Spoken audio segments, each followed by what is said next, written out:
Yeah.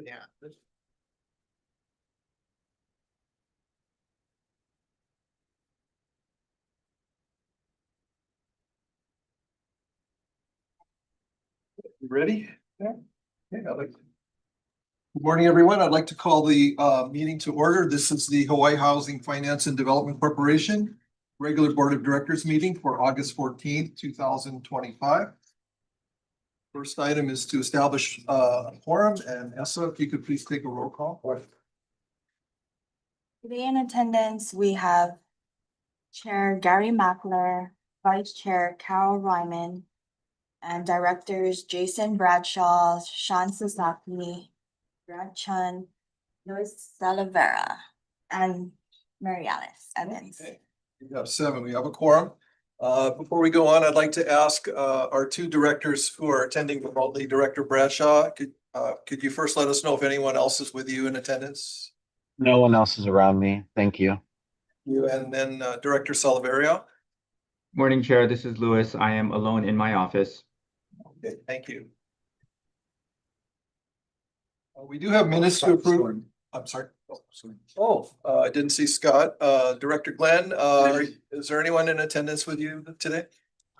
I'm here alone, thank you. Okay, thank you.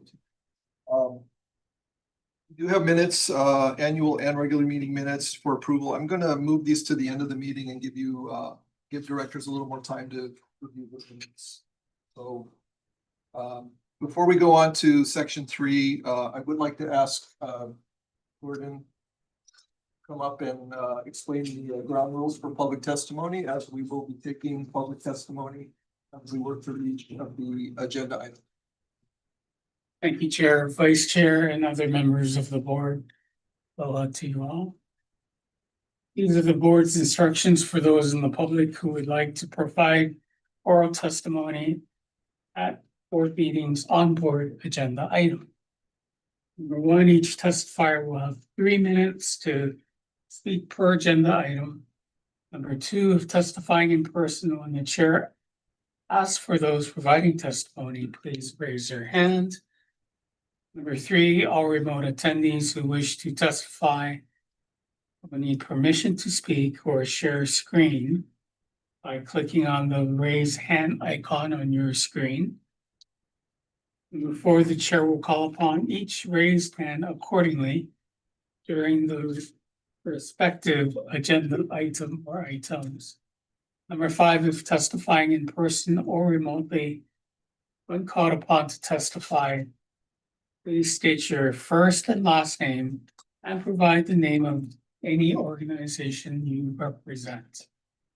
At the 3-minute mark, I will notify you and the audience by stating time. You will have 15 seconds to conclude your testimony. Please keep in mind that this is an opportunity for you to share your testimony with the board on agenda items. Neither the board nor staff are required to answer your questions. If you wish to submit written testimony, instructions for doing so are on the first page of the agenda under the section titled Providing Submitting Testimony. This is from Hawaii Revised Statutes, Chapter 92-3, and allows you the opportunity to submit data or arguments on any agenda item. Thank you for your cooperation. Excuse me.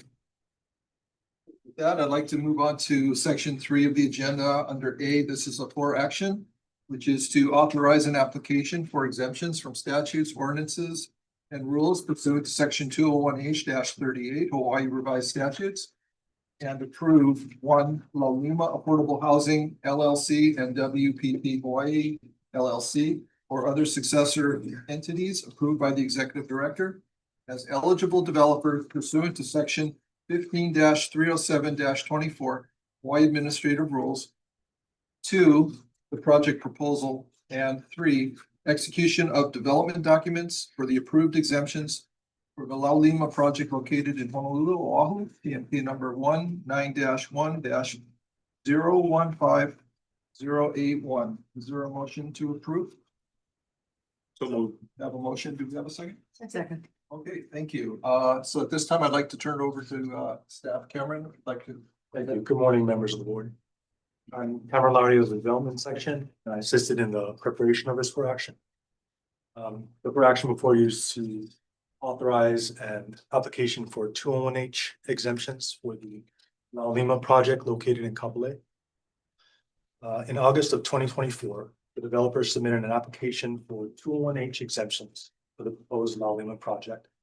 The project proposes a new construction affordable rental residential development comprised of 750 units, on approximately 17.3 acre site, to 1,036 parking stalls, approximately 212,715 gross square feet of common areas, and approximately 173,808 square feet of open and recreational space, including a multi-purpose recreational center. Of note is that the project is part of the residential portion of our master planned Kapolei West development, and it's the initial component of the 516 acre community. Developer proposing the project is La Lima Housing LLC, a single member development entity that is owned and managed by Kamaka Affordable Housing. Project's co-developer is WP Hawaii LLC, which is owned and managed by Wasatch Premier Properties LLC. Both Kamaka Affordable Housing LLC and Wasatch Premier Properties LLC fall under the umbrella of the Wasatch Group. As far as further specifications for the project, comprised of 8 4 to 6 story buildings, service level parking that will be delivered in 4 phases. Phase 1 will be 236 units, with all units being affordable to households earning less than 120% of the U.S. Department of Housing Development Area Living Income. Phase 2 will be 264 units, affordable to households earning less than 120% of the AMI. Phase 3 will be 180 units with affordability ranging from 30% AMI to 60% AMI. And finally, phase 4 will be 70 units with AMI levels ranging from 30 to 60%. Additional details regarding the breakdown in unit type, affordability, civic and recreation space are located in section 2 of the for action. Renderings can be found in exhibit C, and selected preliminary drawings are in exhibit D. Proceeding through the for action, sections 3D through show the proposed budget and sources of funds for the project by phase and further expanded upon as needed. The Kapolei West expansion area final environmental impact statement was submitted and accepted on June 2nd, 2005. Support of a petition for a state land use district boundary amendment to the Land Use Commission of the State of Hawaii to reclassify 174.2 acres for what was known as the Kapolei West project area agricultural district to the urban.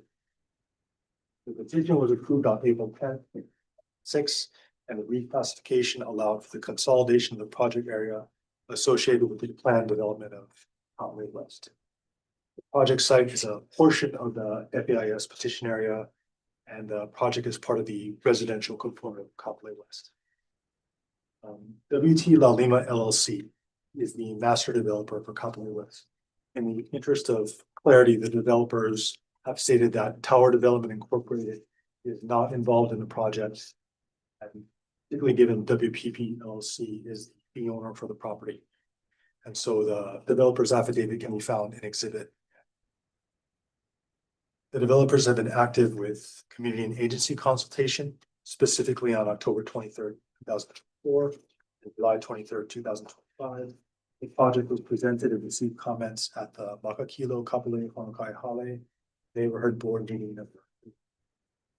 Overall, the comments received from the public largely pertain to potential traffic impact mitigation measures, potential hurricane mitigation measures that have been considered for the project, and the types of benefits that they prove for the surrounding community. A list of the proposed 201H exemptions for the project is in Exhibit H, subject to the conditions in Exhibit J. The requested exemptions generally include exemptions from deferrals of various county fees, an exemption from the county's park dedication requirements, exemption from bicycle parking to provide less short and long-term spaces, An exemption to allow for a 0-foot side yard setback, allow for driveway parking and trash enclosure encroachment. An exemption to allow shade structures to provide shade in surface parking lots rather than canopy formed trees. Please note that at this time, I'd like to amend the for action at the developer's request. Specifically in Exhibit H of the for action, based on close consultation with the Honolulu City Council, the developer would like to remove exemption number 16 as the last item on page 2 of Exhibit H relating to traffic impact fees and limits. You would like to remove the heading relating to impact fees for traffic and roadway improvements at EVA. And please remove item 16 that reads exemption from ROH section 33A to allow an exemption from payment of impact fees for traffic and roadway improvements in EVA attributed to 750 affordable units at 120% impact, estimated at 932,750. None of the exemptions recommended for approval affect health and safety, nor do they contravene any safety standards, tariffs, rates, or fees agreed by the Public Utilities Commissions or the various places. After HHFDC accepted the application for processing, the developer shared the application with the agencies and elected officials listed in Exhibit G for review and comment.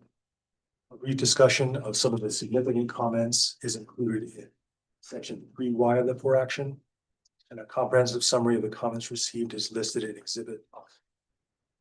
Staff notes that the Hawaii Office of Planning and Sustainable Development, Honolulu Department of Planning and Permitting, had the most significant comments, primarily emphasizing the need for the project to work closely with the state DOE, given the overcrowding of schools in the Kapolei area, and consideration of the fuller consideration of the proposed traffic mitigation measures, and better ways overall to support the pedestrian and car vehicle environment. To conclude, staff respectfully requests that the HHFDC board approve La Lima Affordable LLC and WP Hawaii LLC or other successor entities as eligible developers. Authorize the application, project proposal, with the proposed exemptions, the execution of any development agreement, and authorize the executive director to take all actions necessary to effectuate the purpose of this for action, subject to the following conditions: approval with or without modification by the Honolulu City Council. Exemption from BWS rules and regulations are subject to the approval of BWS. Development agreement and restriction for the project shall be executed within 9 months of approval and within the deadline for commencement and completion of construction. Approval as to form the applicable documents and instructions by the Department of the Attorney General and execution by the director, and compliance with all applicable laws, rules, and regulations, and such other terms and conditions as may be required by the executive director. The developer is here today and will make a brief presentation, and will also be able to answer any questions. The developer does have a PowerPoint available, but we'll be presenting it with the subsequent award if it's demonstrated consideration. Thank you, Cameron. Directors, do you have questions for staff? Not, I'd like to, is there anyone present in the room or watching remotely who would like to offer or give public testimony? Okay, this time, all those in favor of the motion to approve before action signify by saying aye. Aye. Aye. All Are there any opposed? Hearing none, motion carries. Going on to item 3B. For action.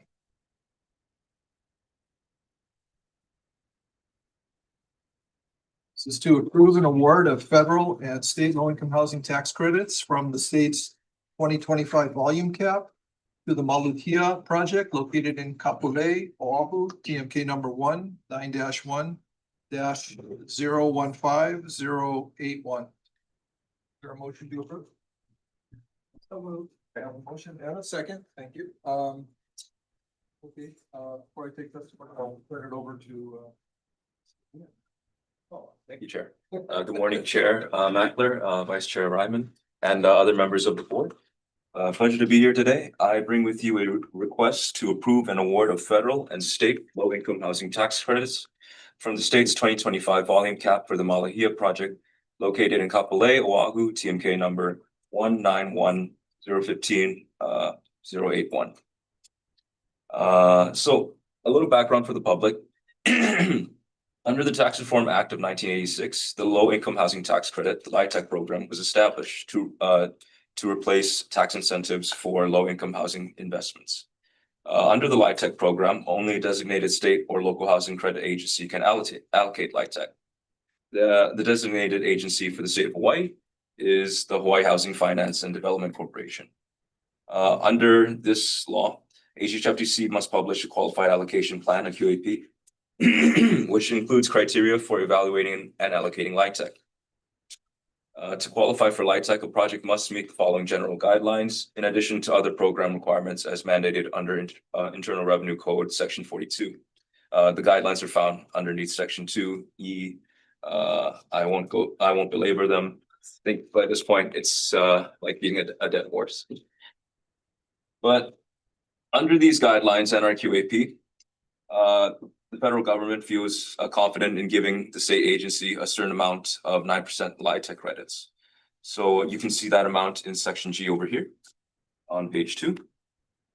And under this entire program, we received 6 applications for the 9% LIHTC in February 14, 2025. The list is in Section H. So under our QAP and the guidelines that our agency uses, such as development team experience and performance, financial conditions and performance, related developments, development timing, tenant health and safety, among other things, we have scored and ranked our 6 applicants, with Malahia, the project in consideration today, scoring the highest.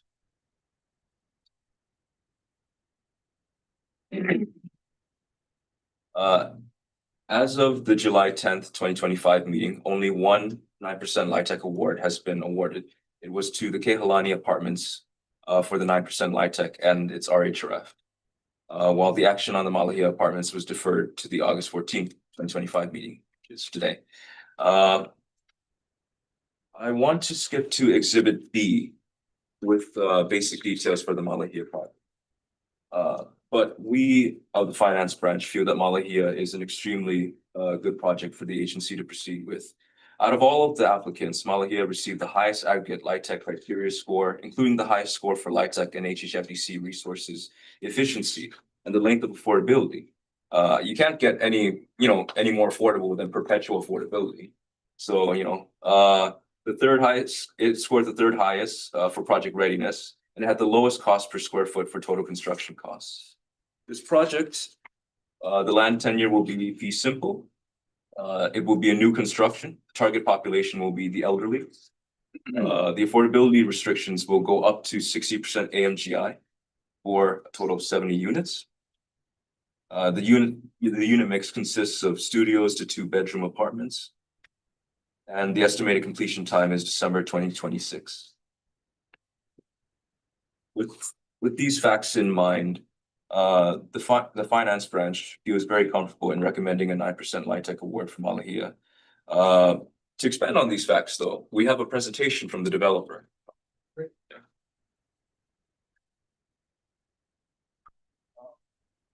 Take the presentation, then I'll ask for directors if they have questions. So,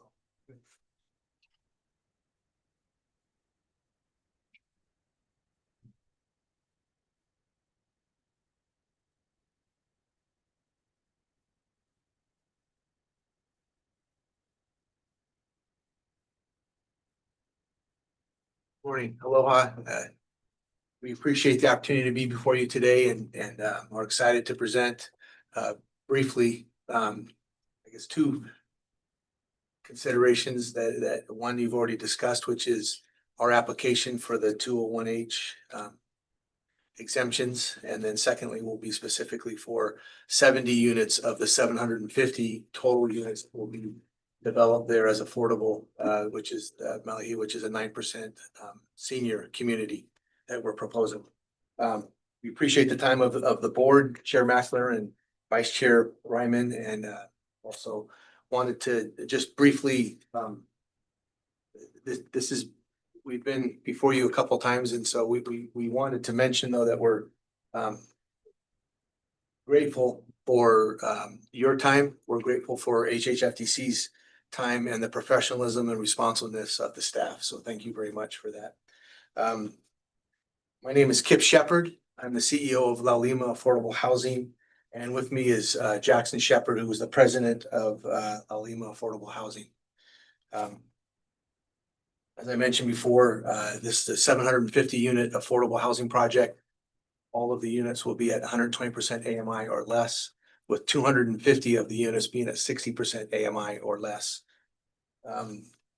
Or amenities that will be provided by the master developer. And I wanted to note that Kalana Park is here representing the master developer today, La Lima. So that's for the entire approximately 500 acres. That will comprise approximately 2,400 to 2,500 units in total, of which our 750 is a part of. But the amenities will include a 5-acre horizontal park for our residents of our community that will be provided by the master developer. It'll be directly adjacent to our community, the 17.3 acres that we refer to as land area number 3. I might be able to bring that up right here, just a quick project location for you in Kapolei West. The darker green represents the 17.3 acres. And then directly to the west of that is the horizontal park that I referenced, the 5-acre park. I'm gonna, with that, just a couple of other, this is a site plan right here. It's taking a moment. There you go. This is the 750 units. The upper left, right is where the first 70 units is starting, the senior community. And then we'll work across the project as financing becomes available. A quick 3D rendering. Another 3D rendering. As you can see, this is on-grade parking, which allowed us to score and provide such a cost-efficient project to the community. And as a result of that, though, there's a lot of parking, which we're very grateful then to the master plan developer to provide us with that 5-acre park to provide some green space for our residents directly across the street.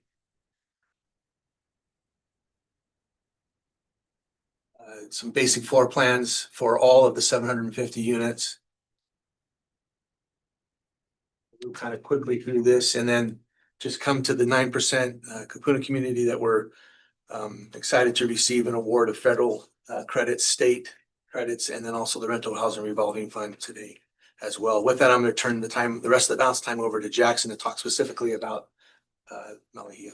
As previously mentioned, Malahia is 70 units, restricted between 30% and 60% AMI. Every part of the community was purposely designed to use the state and federal credits efficiently in the rental house revolving fund, even down to the construction type. We designed the building and then actually went and redesigned used a different construction type to lower our insurance requirements so that we could more efficiently get more permanent debt and then improve our operations. And all the 7, obviously in our scoring, we're the #1 scoring project. And we believe very much that we're providing dignified housing for our elderly here. And as Kit mentioned, this is a unique opportunity in urban Oahu as it's garden style on-grade parking. And we'd really like to, again, thank the master planner for providing the 5-acre park right across the street. And there's also going to be a very robust trail system throughout the whole community. It's going to be a completely integrated mixed income master plan community, and we're very proud of that. That is our presentation. If you have any questions, we're well. Thank you. Directors, questions? I just have one regarding the 5-acre horizontal park. At what stage of your development do you see that park being improved? Concurrently with we would hope to start that park next year. Oh. And then have it being completed as we're coming with the rest of the phases of the community. Great. If I might mention, just really quick, in the 750 acres, we actually have 3 clubhouses in the 750 acres and 2 pools. So there are amenities within that as well. What else? Questions? Is there anyone in the public who would like to offer testimony on this agenda item? Chair, I'm sorry, I do have one question. This is Louis. Proceed, Louis. Thank you. Questions for staff.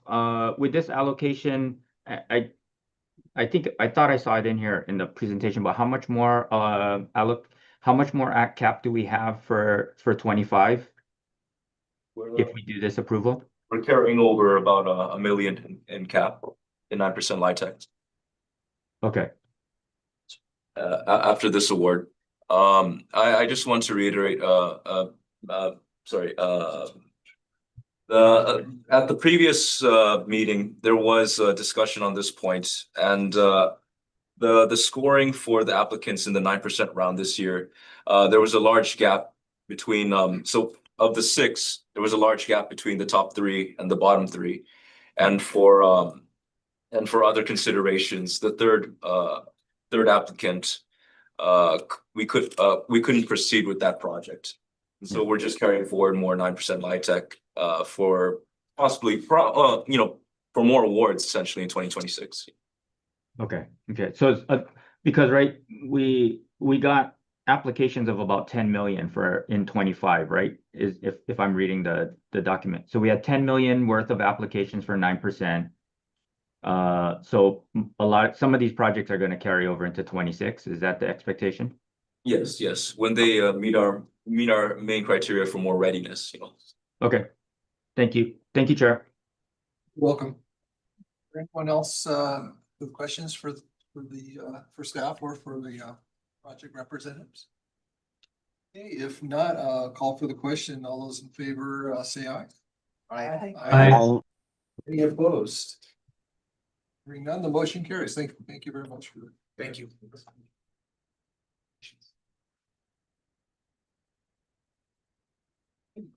We're going on to item 3C of the agenda, which is to approve a rental housing revolving fund project award for the Maluhia project located in Upper Lake, Oahu, TMK number 19-1-015081.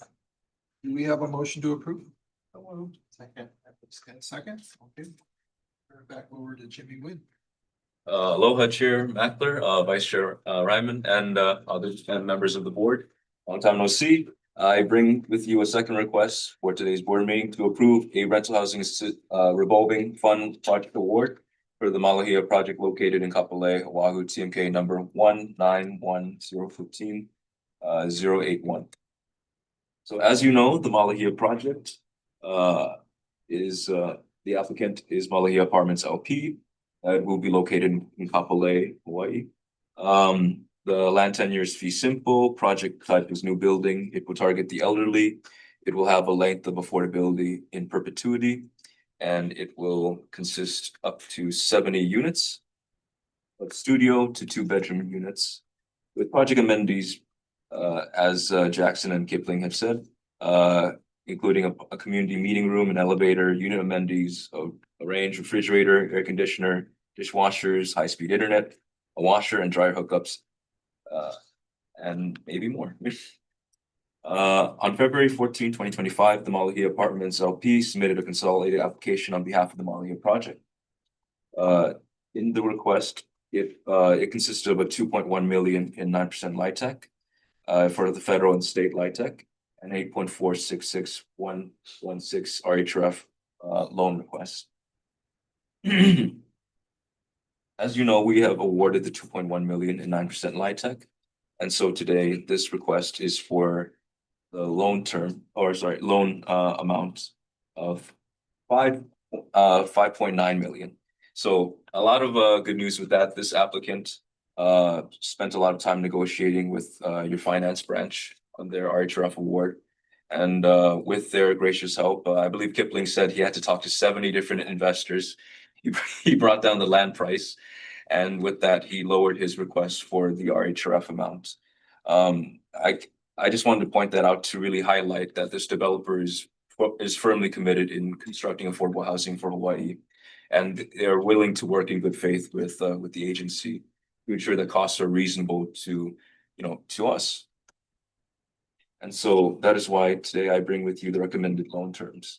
The loan amount of $5,966,116 with the interest rate from years 1 to 2 for the usual 0% and after year 2, 0.25%.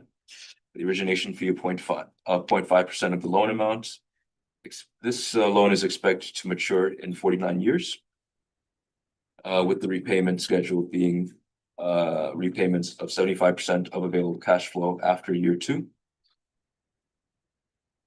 Overall, just the fact that they scored extremely well within the RHRF round and the LIHTC funding round, and their good faith negotiation with the staff, we feel as the finance branch that we can bring upon this recommendation to the HHFDC board of directors to approve the following: the RHRF project award loan of $5,966,116 to the Malahia Apartments LP for the Malahia project with the terms and conditions prescribed in section 3H of this full action and in the draft RHRF preliminary commitment letter as exhibit C.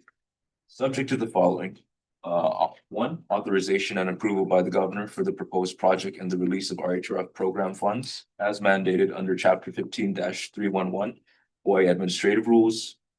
2, execution of documentation satisfactory to the HHFDC, outlining the terms and conditions of the project award. The document shall specify the standard terms and conditions as required to meet all statutory requirements of the RHRF program and the specific terms and conditions that are applicable to the applicant's request for project award funds. 3, completion of all documentation necessary and required to secure the release of RHRF funds. 4, certification of the applicant to comply with all applicable statutory and program requirements, including but not limited to chapters 343, 103D, 104, and 103-50 of the Hawaii Revised Statutes as they may relate to the use of state funds. 5, total fees paid to the developer for the project, including but not limited to developer overhead, developer fees, consultant fees, and project management fees shall not exceed the amounts indicated in the applicant's consolidated application and in this for action. 6, the land acquisition price shall be no greater than $2,800,000.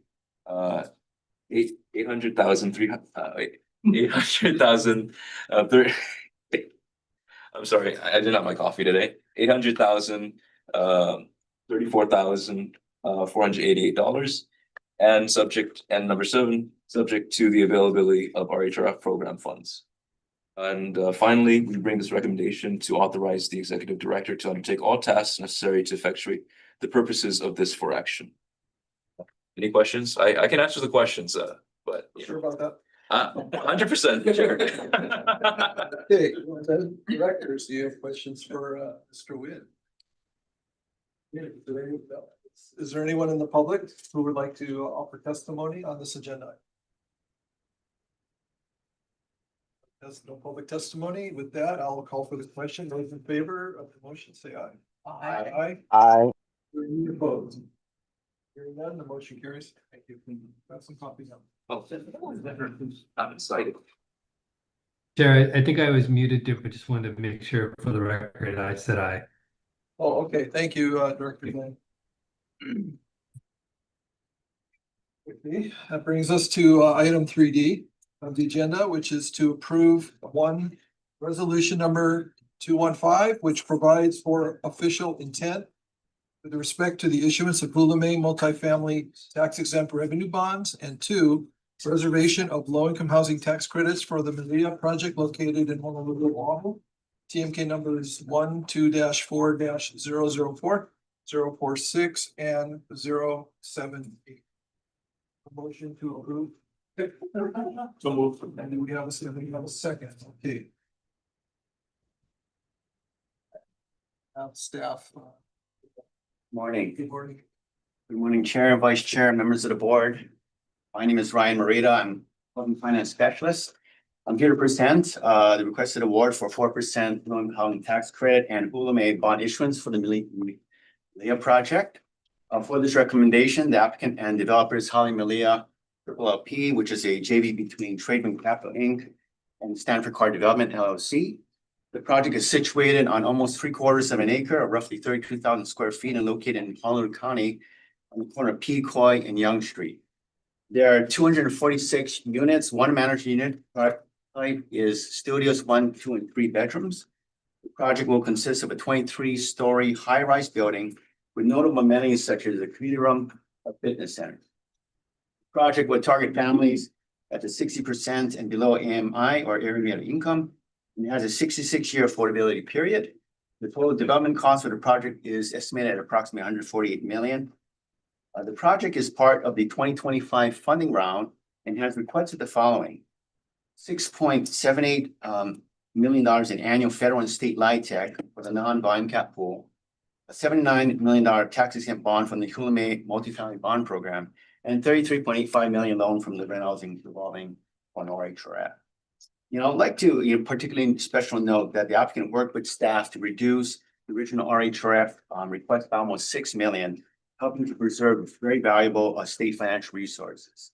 The original RHRF, to illustrate this, the original RHRF request was approximately $40 million, and we were able to get it down to $33.85 million. We were also able to increase interest rate by 70 basis points, while at the same time also reducing the loan term by reducing the requested loan term to 30. Additionally, permanent sources of capital resources for the project include $1.2 million in deferred developer fee. After reviewing the project application for completeness and minimum threshold requirements and scoring it comparatively for HMF and RHRF, staff determined that the Malia project was meritorious of an award.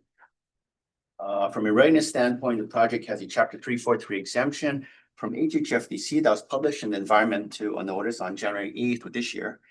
Construction drawings are completed, and the building plan were submitted to the City County of Honolulu last year, October 2024. And the financial close is anticipated in the first quarter of 2026. With this, staff would like to recommend that the board approve the following. Point 1, Resolution 215, which provides an official intent with respect to the issuance of revenue bonds of up to $79 million for the Malia project. Point number 2, reserve up to $6,708,007 in annual federal LIHTC over 10 years, and that same amount in annual state LIHTC for the next 5 years from the non-volume pool 4% LIHTC. Point 3, the reservation will be subject to the provisions and conditions recommended in Exhibit C, D, E, and F. And point 4, authorize the executive director to undertake all tasks necessary to effectuate the purposes of this for action. At this time, I would like to call it Mr. Kalo Robinson of Tradewind Capital for a brief presentation. Moving on up. Did I move up? Is that how that works? Could you, Yes. Good morning, board, chair, director. My name is Kaloa Robinson. I'm the project manager from Stanford Car Development. And the last few times I've been before you guys, I've been a representative of only Stanford Car Development. But today's a little bit different. Today, I'm a representative of a joint venture between two local firms with deep roots, Stanford Car Development and Tradewind Capital. So Stanford Car, you guys might have met this guy before. And then Bob Brule and Kent Walter from Tradewind Capital. So I'm from Stanford Car Development, not Tradewind Capital, just for the record. And who's not here, but was a tremendous leader in this project and put in a ton of effort to get to this point is my colleague Chris Fong. And the reason he's not here is because he's currently serving his civic duty down the street as a juror. So unfortunately, he couldn't be here, but we'll do our best to carry on in his stead. So this what we hope is the first of many from this team.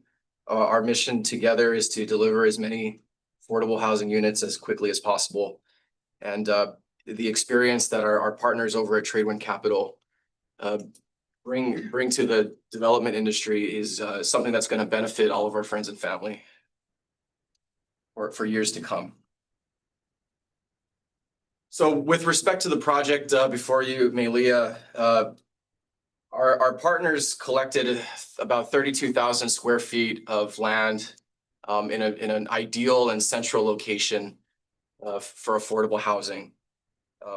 Our project is situated at Pequoy and Yonge Street, two BMX3 lots, and it's basically surrounded by all of the amenities that make affordable housing so perfect for this site. We have nearby grocery stores, Safeway and Times, access to medical facilities. Queen K Elementary is literally, kitty corner across the street. Food, convenience stores, direct access to the freeway. This is a centrally located, urban and walkable site, and it basically makes perfect sense for affordable housing.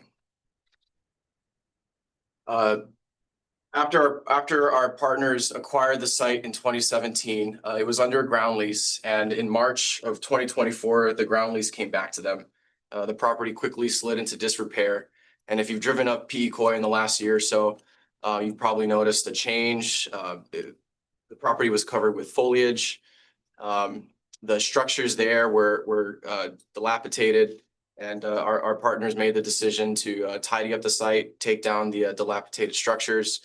And what you see now is a clear site on the corner of Pequoy and Yonge.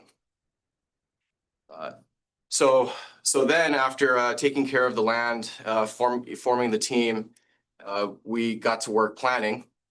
And what we have before you is a 247 unit affordable rental, 23 stories, approximately 210 feet tall.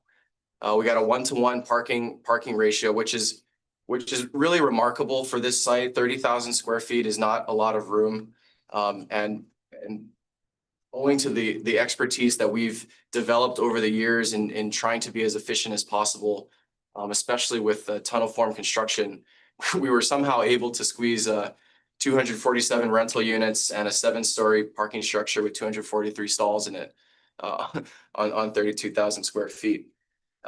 In addition, we have been working on this as expeditiously as humanly possible. We have been in permitting for a little less than a year. We're cautiously optimistic that we will have permitting before the year, our permits done before the year is over. And as Ryan mentioned, we are targeting a Q1 closing. As we worked through designing the site, we were particularly cautious about ensuring that our project blended in with our neighbors. Looking at the screen, this rendering of our project in the foreground, with our colleague's project in the background, Halekulele. We're at 23 stories, a little bit more Mauka. They're 20 stories, a little more Mackay. And if you look the opposite direction and face Mauka, Humehana, 21 stories, 200 feet. So as we were designing this, we wanted to be consistent with our neighbors, and we felt that the project as it sat accomplished that. And another aspect of the project that we're particularly proud of with respect to design is that in addition to squeezing 247 units on 32,000 square feet, we have a very generous front setback along Pequoy Street. It was very important to us that as you're driving up Pequoy Street, you're not just struck with a gigantic structure. We were very intentional about providing green open space as much as possible. So what you're looking at is a rendering of about 22 feet of open space, providing that humanistic scale and pedestrian-friendly access to Pequoy, which is, of course, how you get to the bus stop, to your Beaky station, how you walk to Safeway, etc. So as we continue to progress through design, we were driven by a market study that basically told us that the current market is not adequately serving families. There are a lot of 1-bedrooms out there, and that's for good reason. You need those 1-bedrooms; they're affordable. But we did our best to provide as many 2 and 3 bedrooms as we could fit. So over half of the project is 2 and 3 bedrooms to target families. especially young families that would probably go to Queen Kahum, whose children would probably go to Queen Kahumani across the street.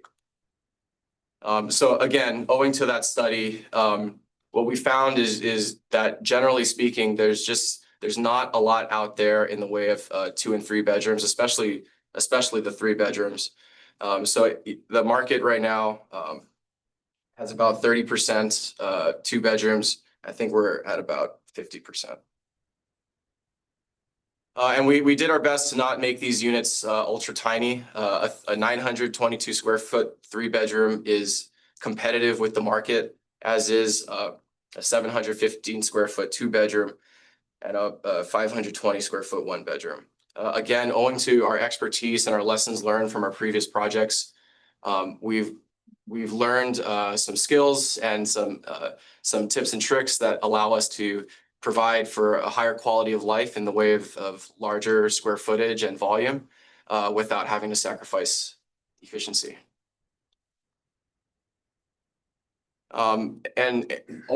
Similarly with that efficiency, there's a financial competitiveness. So this is approximately 150 million, just shy of $150 million project. We're coming in at about $600,000 per unit.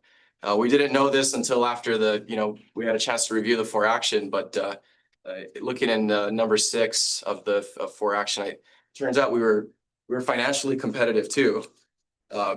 So again, something that we take very seriously. HHFDC's resources are rare and precious, and we don't intend to waste them. The ask is a $79 million bond allocation. And as Ryan mentioned, we collaborated with HHFDC staff to aggressively reduce our RHRF loan ask by almost $6 million. So just a quick background of where we are for readiness.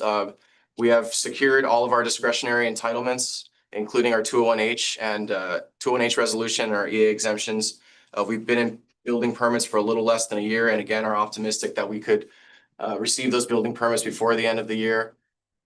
We have been actively engaging with SHFD and are also optimistic that SHFD will sign off on our archaeological monitoring plan by the end of the year, and are aggressively targeting a financial close in Q1 of next year.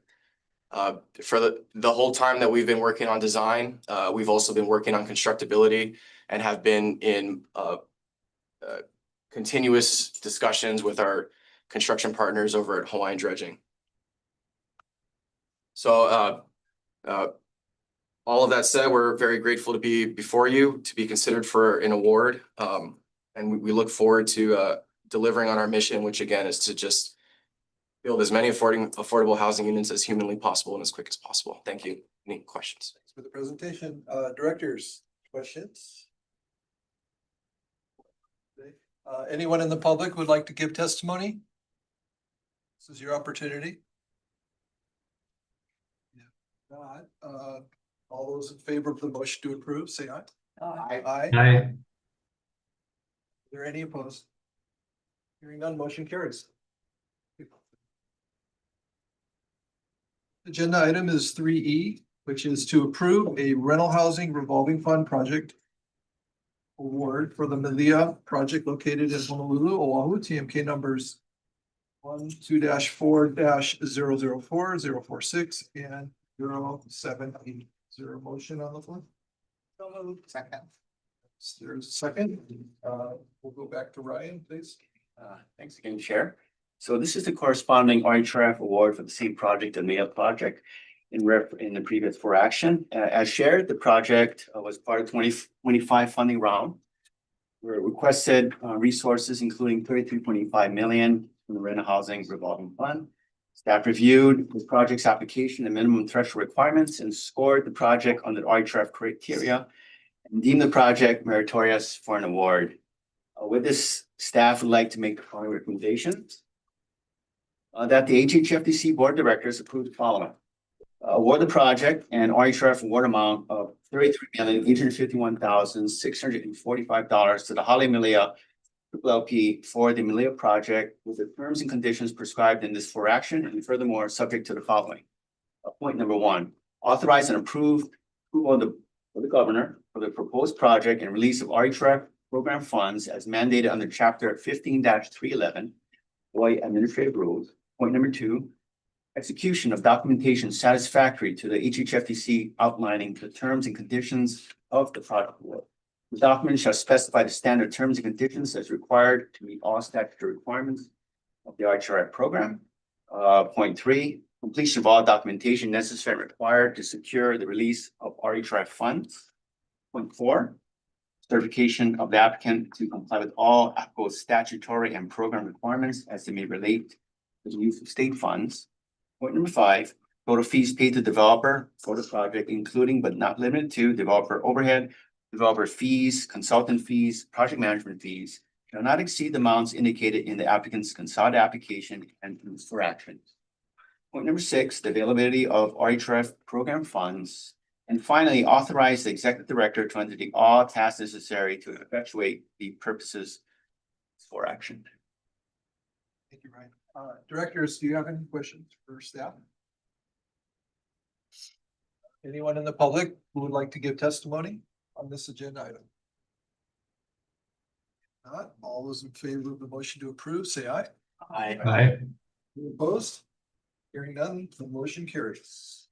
You all. No. Say hi to someone I haven't seen in a long time. How you doing, Bob? Gary. Good to see you too. Thank you.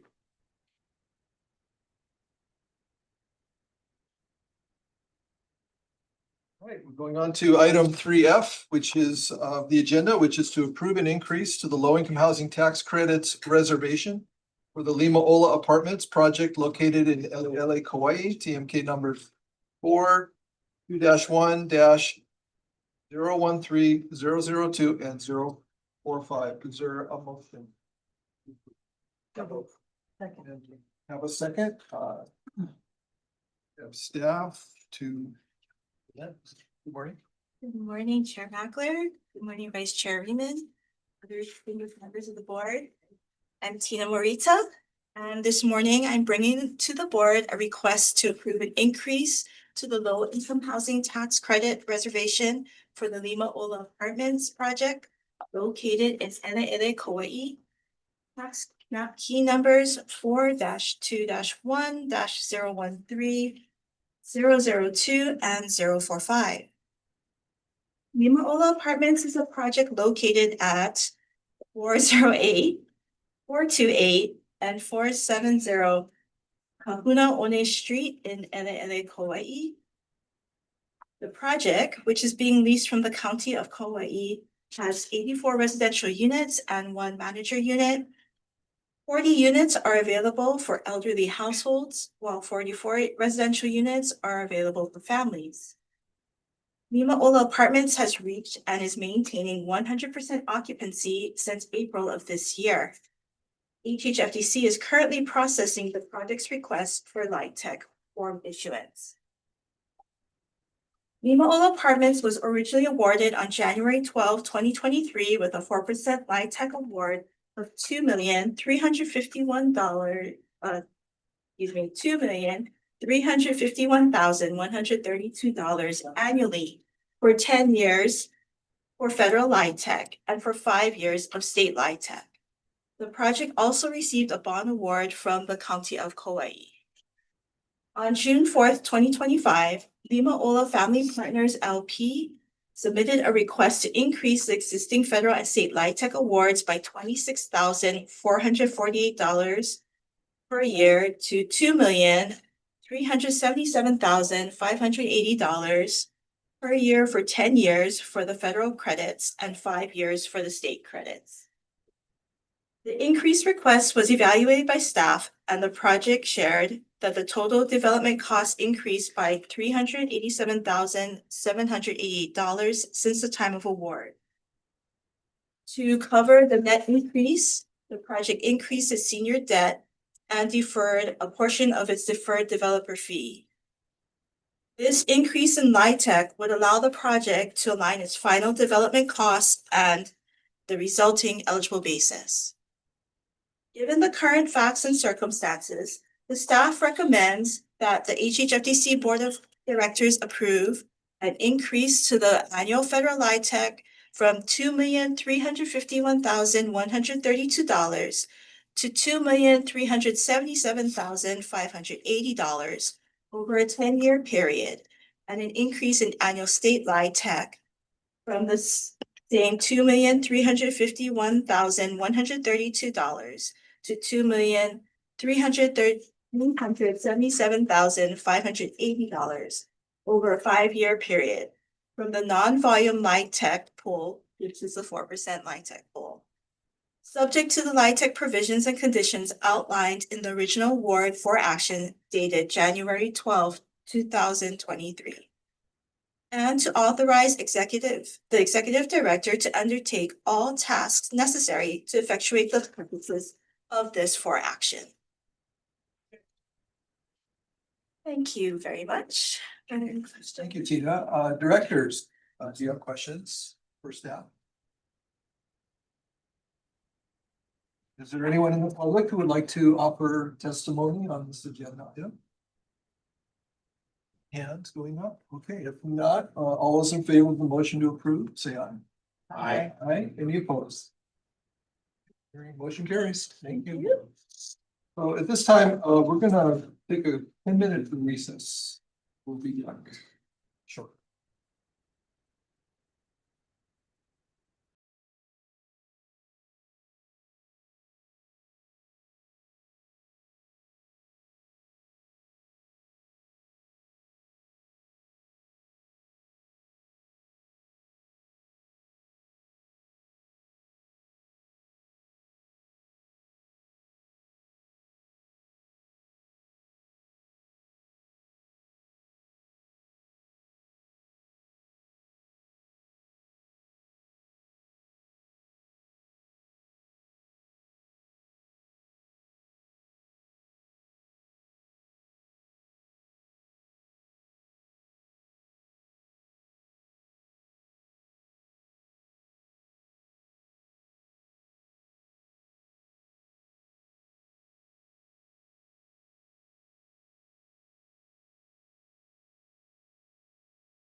We are back from recess and we will be going on to the next agenda item, which is identified as 3G. Which is to approve an increase to the low-income housing tax credit reservation for the Mauna Kea Tower Apartments located in Honolulu, Oahu, PMK number 1-7-005 041 CPR 0002. Is there a motion to approve? Motion. And a second. Okay, so present again. Good morning again, everyone. I'm bringing another request to the board to approve an increase to the low-income housing tax credit reservation for the Mauna Kea Tower Apartments project, which is located in Honolulu, Oahu. Again, tax map key number 117-005-041 CPR 0002. Mauna Kea Tower Apartments is a project located at 1245 Mauna Kea Street in Honolulu, Oahu. The rehabilitated fee simple project is a 32-story high-rise tower with 378 residential units available to families and 1 manager unit. The project has reached 99.5% occupancy in May of this year and is currently working with HHFDC to have its Internal Revenue Service Form 8609 issued.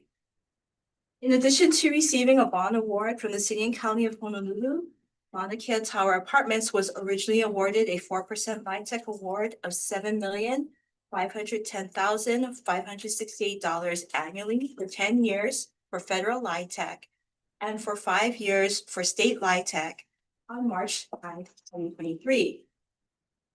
On May 6, 2025, Homohale Mauna Kea Venture LP submitted a request to increase the existing federal and state LIHTC awards to $8,443,271 per year for 10 years for the federal credits and 5 years for the state credits.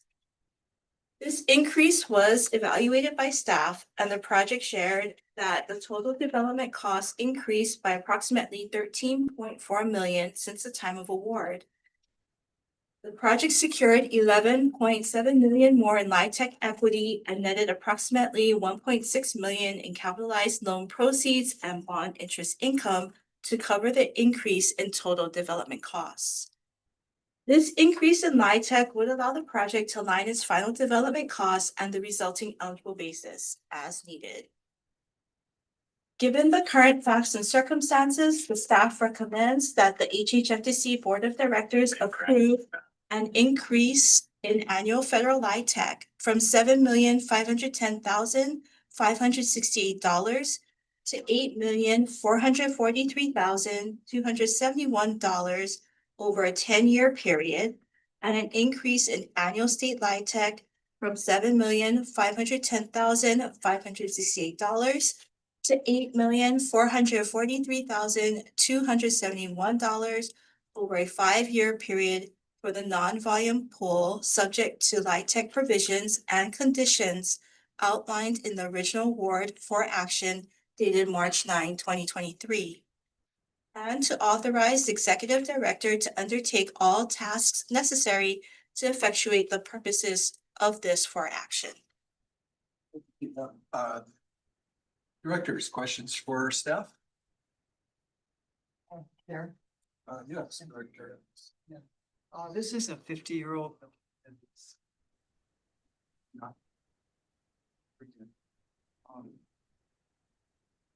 What, do you happen to know what triggered the acquisition rehab proposal? The original proposal, I am not 100% sure on that. I'm very sorry. But I do have representative from Stanford Card Development who may be able to answer that question for us. Thank you. Good morning, Chair McAleer, Vice Chair Raymond, members of the board. My name is Stanford Card Development. Mauna Kea was listed for sale back in, I want to say 2020. And it's the largest HUD HAP contract in the state of Hawaii. of the 378 app contract units. Most of the residents are elderly Asian on fixed incomes mostly. So it was at risk of going to market because the HUD HAP contract had about a 5-year life to it. We were fortunate to be selected to purchase the building. We first submitted our application in 2022. Did not get an award, but in 2023, we're fortunate to be awarded 105 million. We had part of the acquisition that we extended the HUD contract for 20 more years. We invested $35 million into the building, modernized the elevators, put sprinklers in all of the units, new countertops, cabinets, flooring, light fixtures, plumbing fixtures, upgraded all the common areas. If you drive through, even on the freeway, you'll see a red accent. The whole building a new color scheme, but a red accent signifying you're in Chinatown. As you heard, it's been 95.5% occupied, and it has been since.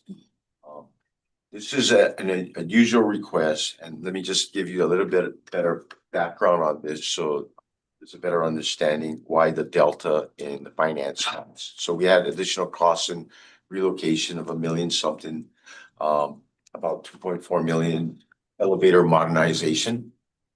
The biggest part of the increase in the eligible basis comes with the financing. So when we first submitted our consolidated application, we're utilizing a unique, complicated financing structure. We're using HUD Ginnie Mae 221D4 bonds for the permanent financing, but we use those that cash at bond closing as cash collateral for the private activity bonds.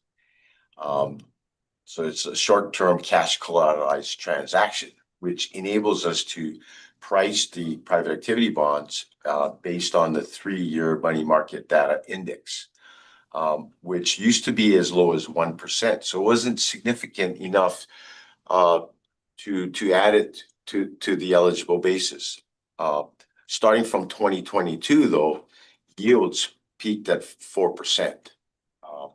And so much like what we're asking here is what we actually did in Halimoilili that we closed on November 27th of last year, as well as Kalemao Westlock that we closed on April 25th of this year, is that the interest on the cash collateralized short-term bonds, which in the case of Mauna Kea was 3.4%. So that added $8 million to the eligible basis. And so what we're doing is just taking advantage of that eligible basis and coming back. It's called an Internal Revenue Code 266 election. So that's what it's all about. Okay. Thank you. I think I have a better.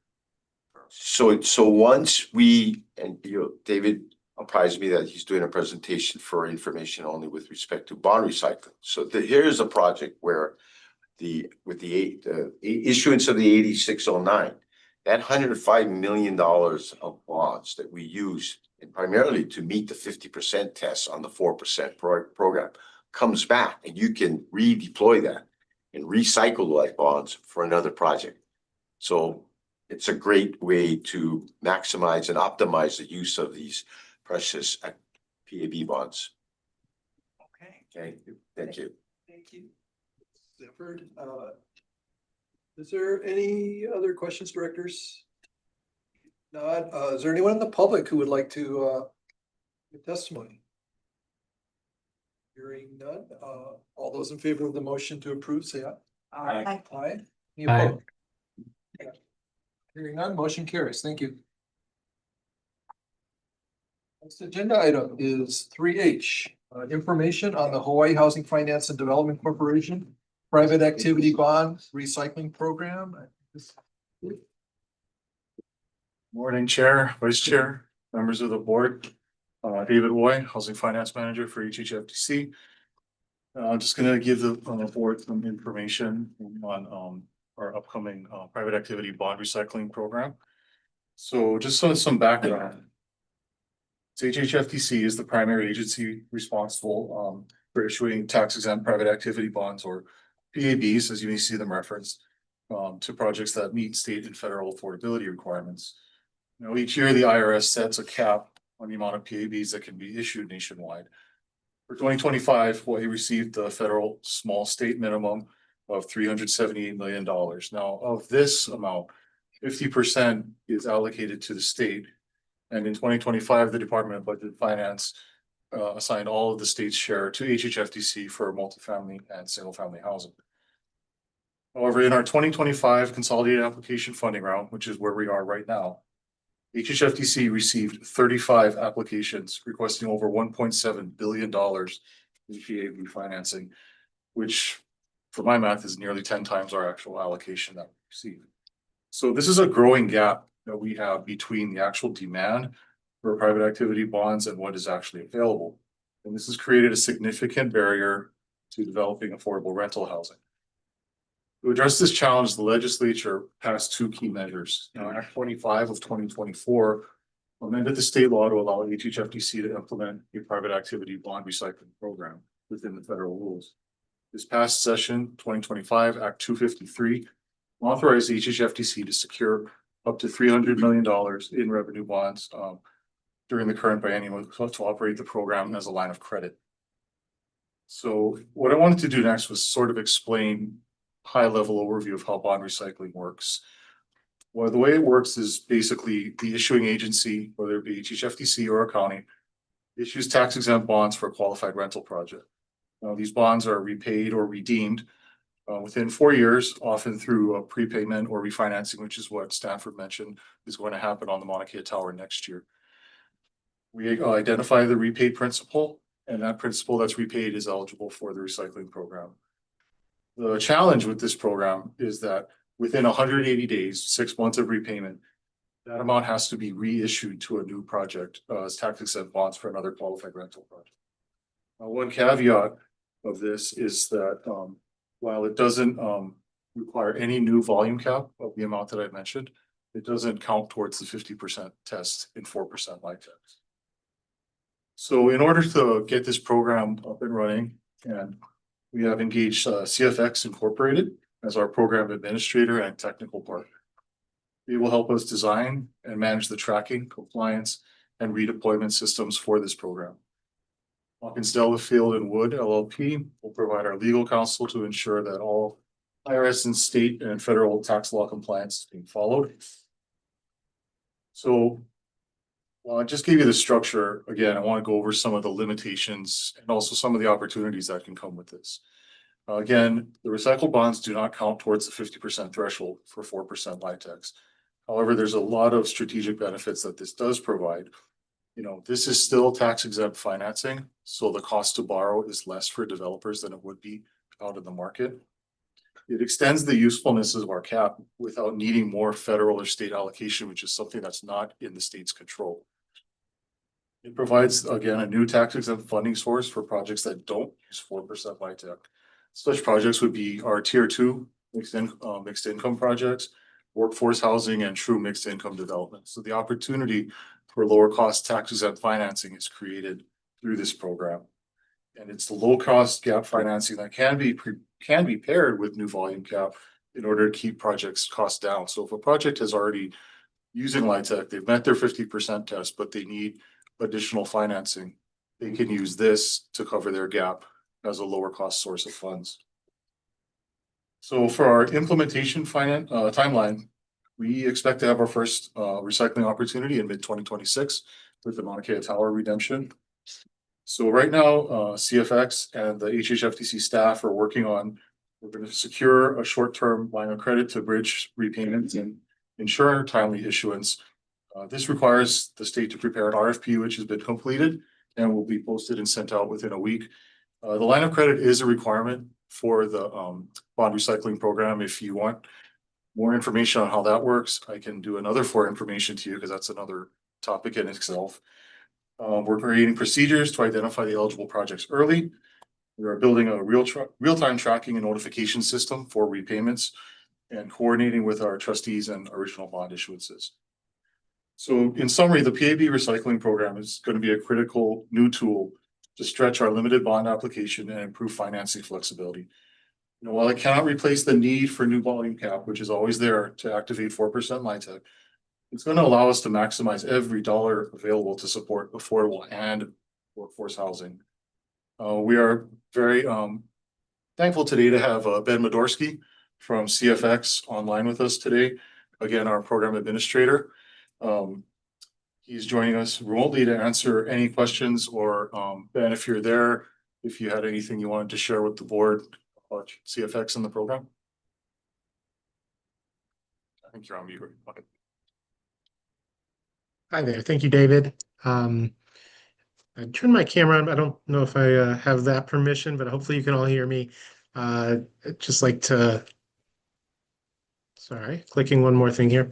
Just like to say hello remotely. We're looking forward to the program, which we have helped establish in other states with other HFAs across the country, and especially with the change of the 50% test to trigger the 4% tax credits down to 25%. It's going to be, we believe, an extremely valuable and useful program for HHFDC, and this is the exact right time to get it started with that 25% test starting next year. Thank you.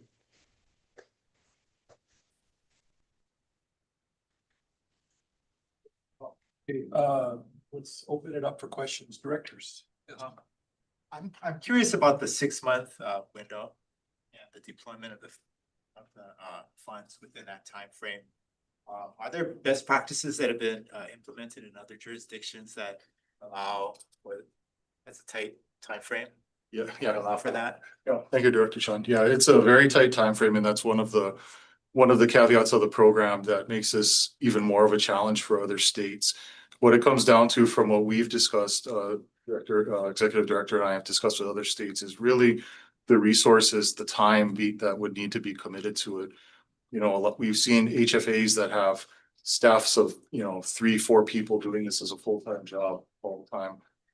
But that's why we've determined that in order to take advantage of best practices and other expertise out there, we would engage CFX who's worked on this in other states, who can share things that would work best and would scale down to programs of our size. Ben, I didn't know if you had anything to add on that regarding how the challenge of the 6-month window gets to be met with HFAs. Yeah, you have identified, I think, what's been the toughest part of making this effective. We found that outreach to all the projects you currently have, which I'm sure you engage in fully, but as much information as you can have on when they will be ready to repay these short-term loans, because there's only 4 years to repay them from issuance. So it's going to typically be construction or bridge lending, not your long-term financing that we're looking at. So just staying in touch with them, and the most effective way to make this occur within the time frame is for the same developer to be repaying a loan and then getting the recycled cap for the next loan. Then you sort of have the most control on both ends. Certainly it's been done many times outside of that, but that's one way this has happened. It's really communication, I think, the follow-up, and we get to stay on top of our projects. And this is, by doing that, it's another way for us to be more involved and really see the status of project completion through construction, which we do keep track of with our quarterly reports, but it's another opportunity for us to engage with our developers. I have a question for you. For the redeployment of recycled bonds, do you have any thoughts on how we would go through an award process with the recycled bonds? And is there any future policy making needs for? Yeah, I believe we would. Thank you, Cherry. I believe we're going to have to look at, first thing we're going to look at is what we're going to allow the uses to be for recycled bonds. There's obviously many different uses you can have in terms of how you deploy them. And from that, we'll sort of develop our criteria, our requirements. So we will have to develop a different system to deploy these funds. And again, because of that 6-month window and the timeliness, you know, I think possibly the actual round cycle may not be as conducive to that, but it is something staff will have to be doing in the next steps in order to figure out in order how to most effectively deploy that. Any other questions? If not, we'll just thank you very much for all the work to put this together. Staff. Yeah, staff has been great with help with this, so kudos to them. So receive this for information. Or to seeing this program advance. Thank you. You're gonna stay there, right? So, okay. Next is agenda item 3I. This is information on the Hawaii Housing Finance and Development Corporation down payment assistance and single family mortgage programs. Yep, thank you, Chair. So we're going over to the other side of the finance branch. We're going over to the single family side now with the 2 new programs that we've been very excited about and that our lender partners and homeowners should be excited about as well. So this is our down payment assistance and single family mortgage program. So HHFDC's mission is not only to promote affordable rental housing, but also it's our responsibility to expand homeownership opportunities to Hawaii residents. So HHFDC has the authority under section 143 of the Internal Revenue Code and chapter 201H of Hawaii Revised Statutes to issue mortgage revenue bonds to provide down payment assistance to qualified home buyers. So while HHFDC has offered down payment assistance and mortgage programs in the past, the last direct issuance of bonds for what was then the Hula May single family mortgage program was in 2011. The last pass through issuance was done in 2013. As I'm sure everybody here is aware, market conditions since then have changed quite dramatically. Just to give you some examples, the mortgage rates have risen from about 2.6 in early 2020 to nearly 7% in 2025. Now, even though rates have been falling recently, they're still well below the rates that people were seeing. I mean, they're well above, the rates people were seeing just a few years ago. To put that into context, Hawaii's cost of living is 86% above the national average, and a median price home consumes about 73% of a household.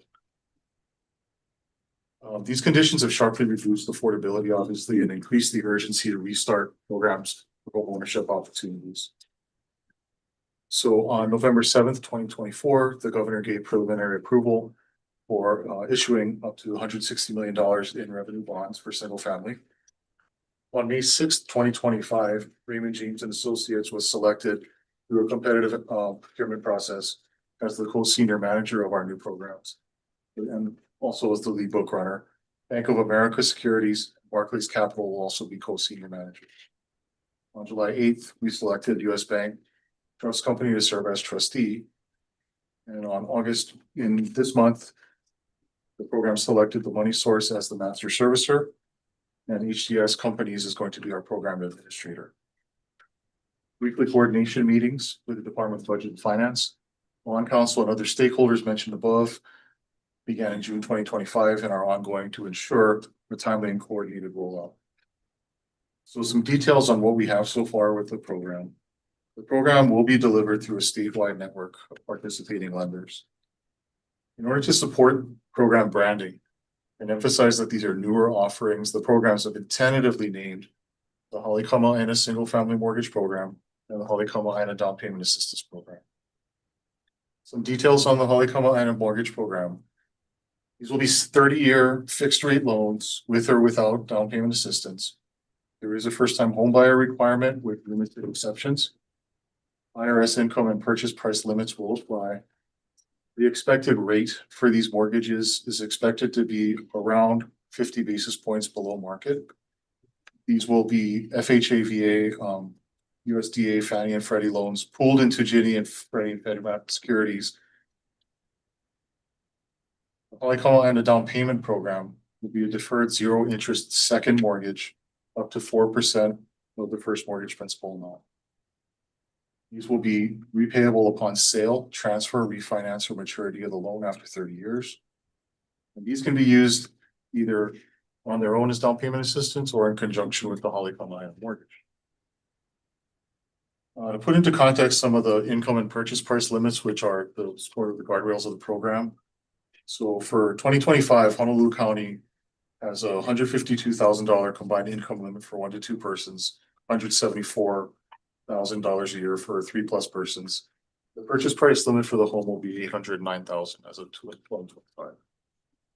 Moving to a neighboring county, Maui County, the purchase price limit is up to 1.14 million for qualified home buyers. For an implementation plan, basically the way the program is going to work is the master servicer, the money source, will recruit and approve lenders to participate in the program. They are going to conduct joint training not only by the master servicer, but by the program administrator for loan origination and use of a portal. So that's one of the differences, if anybody remembers the original Hulu program. The process for applying and reserving funds for your mortgage will be done through an online portal provided by HDS. So this will pre-qualify, make sure the requirements are met, easy to use, easily accessible, and gives us a real-time view into tracking of the availability of funds. The lenders will originate the loans and assist with down payment applications. And at that time, the program will be reviewed for eligibility and compliance. And then the master servicer will review the mortgage and terms. After that, the loans are funded, brought to closes, and the qualified loans are then purchased by the master servicer and then rolled into the MBS securities. There's going to be regular performance reporting to HHFDC for oversight and policy adjustments as needed. We are anticipating and working furiously, and I'm not putting that lightly, towards a first bond sale of $30 million in a program launch by November of 2025 this year. Our current priorities for staff have been drafting amendments to our current bond indenture, finalizing all these professional services agreements that I mentioned earlier. We are going to be onboarding lenders and finalizing training, launching the HDS platform online, working on program materials and public outreach, and of course, completing all legal and compliance documentation for bond issuance.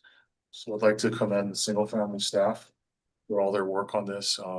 Danny, Magdalene, and Nathan for working as hard as they are getting this done. So in summary, the Haleakala mortgage programs are a critical step to restoring affordability in homeownership. By pairing the competitive rate mortgages with meaningful down payment assistance, HHFDC can address affordability challenges and help more local families achieve the stability of owning a home.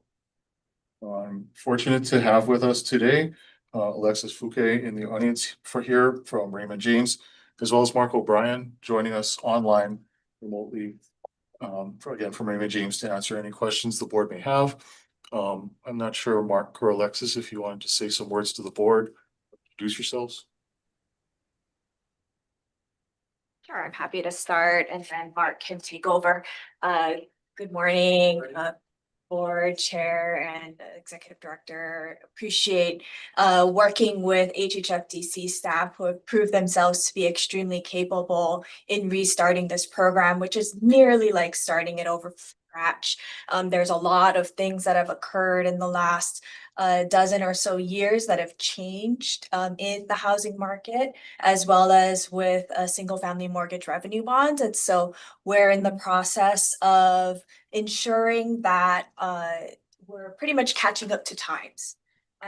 Also with me or with us on Zoom is Mark O'Brien. He is our single family and multifamily housing specialist within Raymond James. And Mark, do you want to do a quick introduction? Yeah, thank you, Chair Mackler, Vice Chair Ryman, board members. Thank you for the opportunity for Raymond James to participate in this program. It's been a heavy lift so far, but your staff has done a wonderful job. As Alexis mentioned, a lot goes into restarting and really starting a program in this case. But you've got a great team selected and filled out, and we look forward to the opportunity to work with you and advance the interests of low mod first-time homebuyer families in throughout Hawaii. And happy to answer any questions. And thank you, David, as well. Directors, at this time, I'd like to open it up for questions if you have.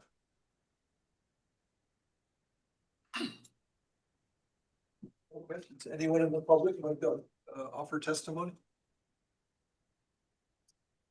If not, thank all of you for bringing us to this place because it's I think we wanted to rebalance with resources to do more home ownership side, so it's much appreciated for you. All the staff, and look forward to seeing the launching of these two both of it. I think it's gonna help a lot of people. I definitely think so. Thank you, Chair. We'll oversee that, and then we will go on to next agenda item 3J. This is an update on modifications approved by the Honolulu Department of Planning and Permitting to the Mayor Wright Homes redevelopment project located in Honolulu, Oahu, CMP number 1-7-029-003. Yes, hi, good morning. Thank you, Chair and members of the board. My name is Michelle Young and I assisted with the preparation of this form update, the Mayor Wright Homes redevelopment project.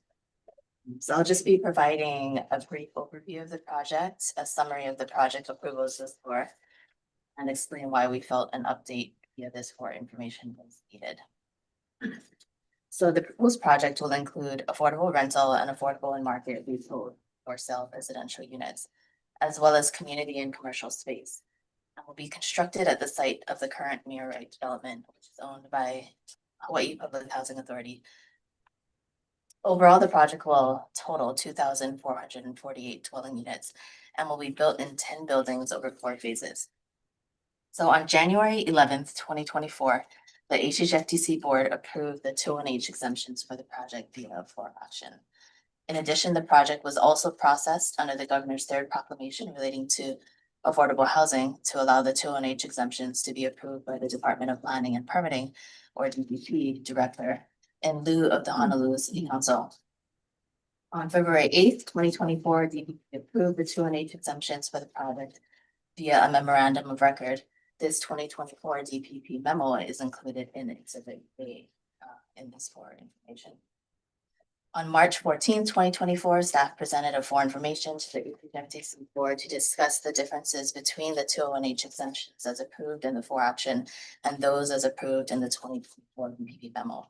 Some differences in the 2024 DPP memo included requiring the project to comply with minimum bicycle parking requirements and minor modifications to the unit type and affordability mix were memorialized due to refinement of the project's design. Since March 2024, the developer has made additional modifications to the project's design, such as increasing and decreasing certain building heights and thus unit counts, as well as adjusting the unit type mix and affordability mix in certain buildings, with the overall aim of increasing unit sizes and affordability. On May 27th, 2025, DPP acknowledged in a letter that these product changes are acceptable without an official modification to the 2024 DPP memo, as a total project count of 2,448 dwelling units is not changing, and the approved 201H exemptions are not being exceeded. This 2025 DPP letter is included as Exhibit B in the for information. So essentially, this for information lays out the differences between the project as approved in the 2024 DPP memo and the recent project changes as approved in the 2025 DPP letter. Sections 3B and C include tables showing the unit type mix as previously approved in the 2024 DPP memo and as recently letter respectively. And sections 3D and E include tables including showing the affordability mix as previously approved in the 2024 DPP memo and it's recently approved in the 2025 DPP letter respectively. So we have a representative with developers today, if you folks have any questions. Thank you, Michelle. Directors, do you have any questions? Update. Chair. Yes, Director Evans. It looks like the number of studios and one bedrooms have increased. And the number of two bedrooms and three bedrooms have increased slightly. Is that because the project was not economically feasible with the previous 2024 DPP memo mix of unit types. Appreciate the opportunity to kind of add additional context to that change.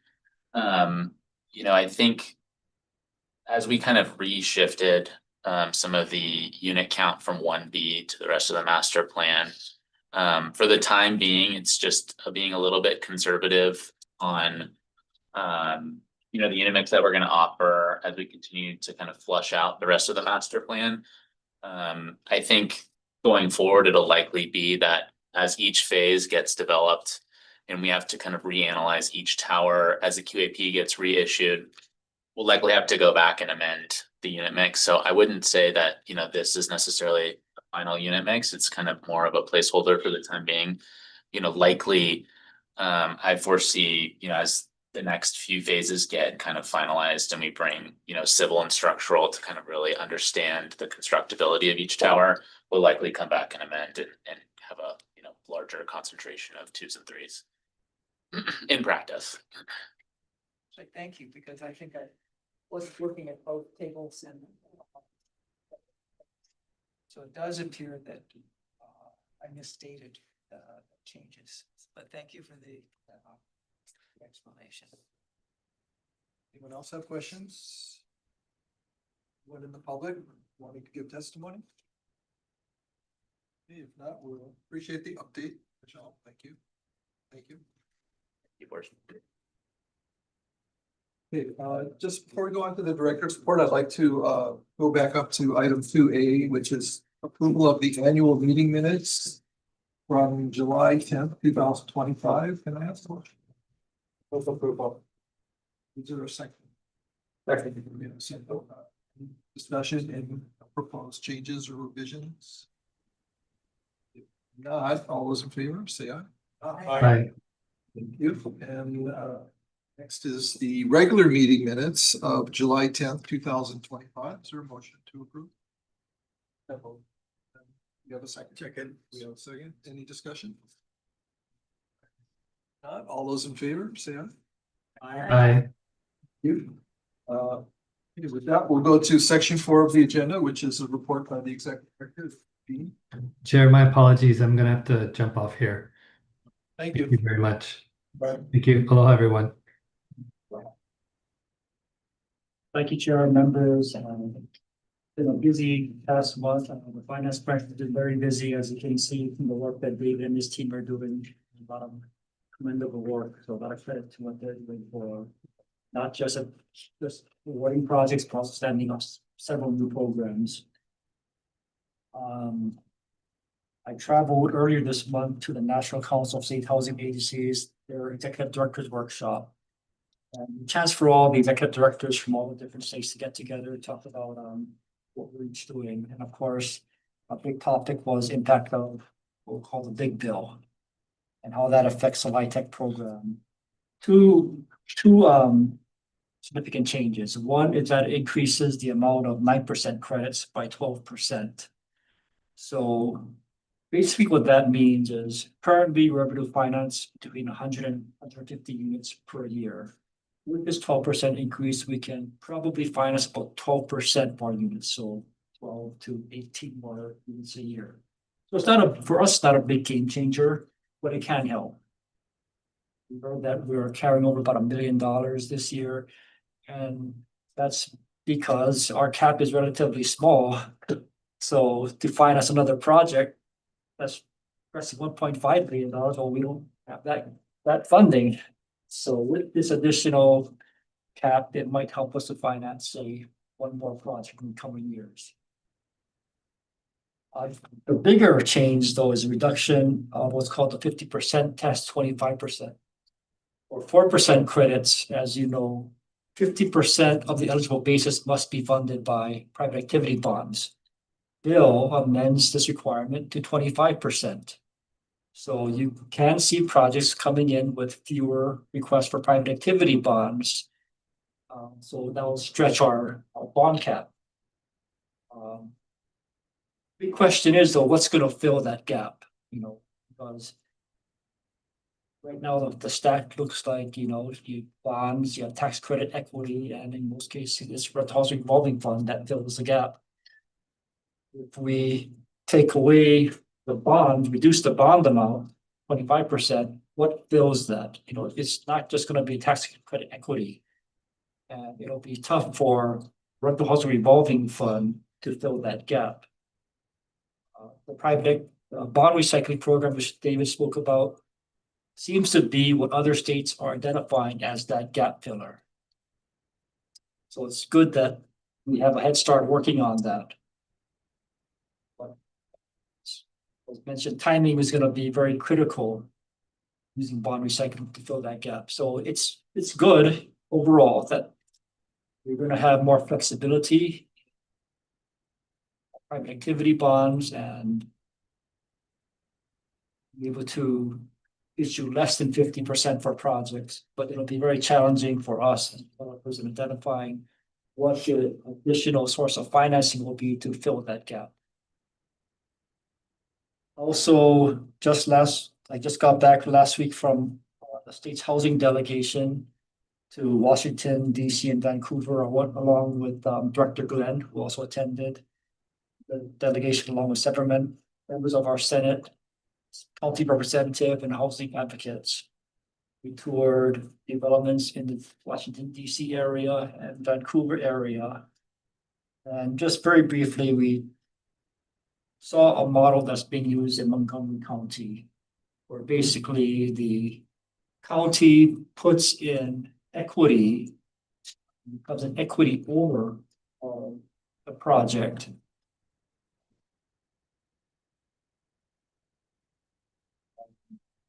And we also have a different model for affordability, where 30% of the units are affordable. This was 20% at 65% AMI and 10% on another threshold. And you know, the practice of this model is that one, the county becomes the owner of the project. So it's not just we're not just putting money into a project, they actually are owning the project long term. Also, because it's a mixed income project, the market rate units can cross subsidize affordable units, which reduces the amount of subsidy required by the county. So we're looking at whether or not this could work here. The challenge for us here is our costs are substantially higher than they are in DC area. Or I guess about 50% higher, and also their incomes are higher. So we would have to we can just charge less rent. So the combination of higher costs here and lower rent, we already know this, that multifamily rental properties are hard to build because it's hard to find investors. That's the difference between what we have in Montgomery area versus here. So if we were to follow this model, probably be the state putting in a larger equity portion to fill in the gap that private investors provide in Montgomery County. But still the benefit could be that the state would have a long-term ownership interest in these projects. For Vancouver, a lot of interesting, good things that we saw in Vancouver. Just mentioned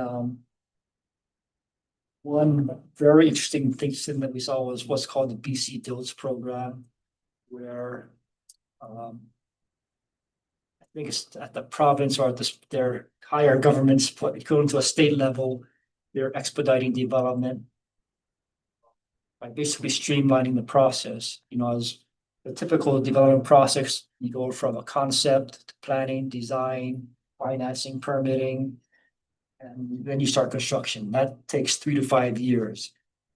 They have found a way to do all of that simultaneously. And so they've shortened the time from concept to starting construction to, they say, 12 to 18 months. They do have projects under construction, so it's working for them. So that is something that we'll be looking into to see the details of how they have actually made that work. That's something for here. And that's my report. Okay. Questions? So you mentioned, Dean, about other states looking to their bond recycling programs to make up the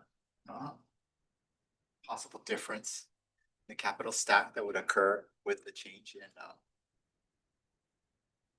50% down to potentially 25%. So it's changed, you know, It's already changed. Is there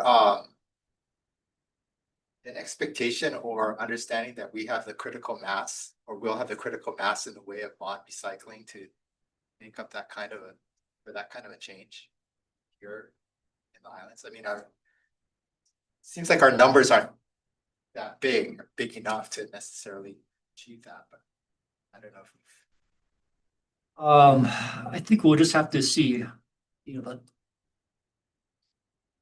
the challenge with the bond recycling is the timing of when bonds are paid. And if there are projects, you basically have to be waiting and ready to close. So that it's, as David, it's the communication between the projects who are going to be retiring their bonds, projects waiting for financing. And that is going to be a challenge to be used for biotech projects going ahead. I think it can work after a couple of years, but it's not going to be easy. sounds like a big hurdle. It is. 6-month window is the big hurdle.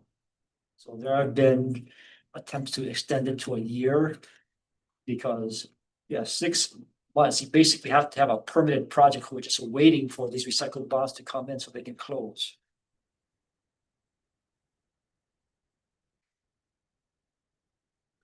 Is the timing of board meeting such that I don't think it's the timing of the board meetings. And if it is, we could always have a special meeting. their option is to pass a delegation to the executive director to make sure that that 6-month window achievable if the difference in calling board meetings or not getting a quorum, something like that, cause you know, some of those recycling funds to be. What happens if you don't make Then the bonds go away. way? Then they're just retired. They just can't be used, reissued. So Director Evans, I mean, that's the opportunity that's really there, is that we have had early redemptions on bonds up until now that haven't taken advantage of the recycling opportunity. So from everybody's perspective, the project that pays off their bonds, they're done, you know, they already know that they've redeemed. For the project that's waiting for those bonds, if they don't hit that window, they just lose that, well, not just lose, but they lose that source from their stack and they have to figure out something new, you know. But for the state, it's an opportunity that was there that wasn't good. If it wasn't used, it would be retired anyway, because you're past that window that you can't recycle. So technically with volume, we've already used the volume cap. So it's not like we're using or wasting any. We're just not being able to recycle it, but the volume cap allocation will have already been used at that time.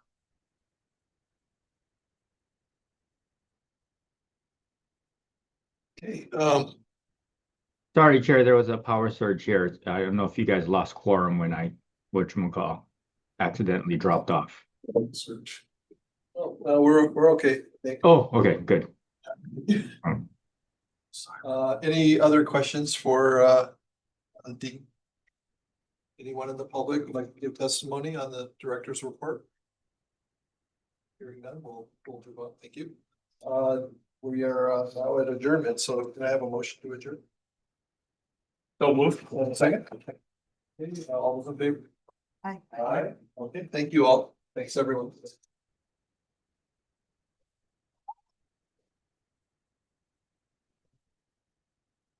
Figure out.